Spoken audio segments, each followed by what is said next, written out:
So, eto naman ang ating next tutorial. Nagawa na natin to minsan. Twice ko nang ginawa ito.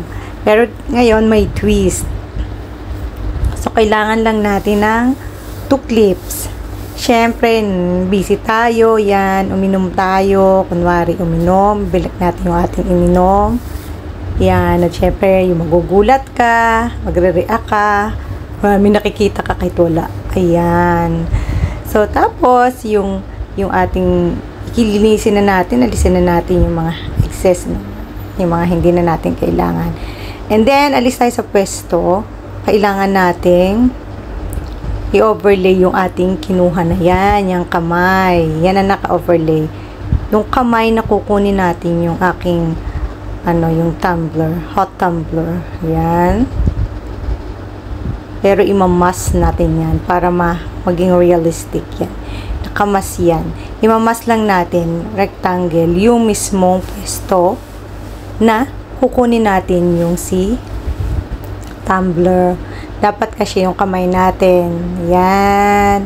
Kasi siya, hindi mapuputol, hindi naman yung basta isakto nyo lang. Tapos yung ating feather dyan is gawin natin 2 lang ata. Basta i-rotate nyo, mas maganda iayon nyo yung sa lower part. Yan. Rotate nyo, basta iayon nyo lang. Diyan na kayo mag-adjust. Tapos 2 lang at ang aking 2 ang aking feather.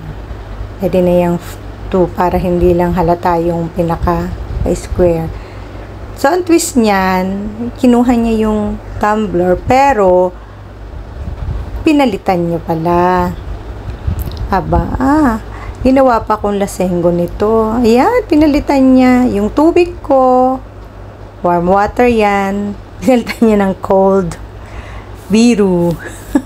Okay, diba? So, ganun lang kasimple mga kabebang. So, yan, goods na.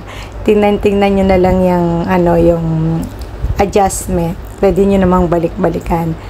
So, sana may natutunan. Hanggang sa muli, yan naman ay nakailang gawa ko na niyan. Pero ngayon, may twist lang siya. Kaya, ginawa ko ulit siya ng tutorial. So, yun lang. Diba? Madali lang.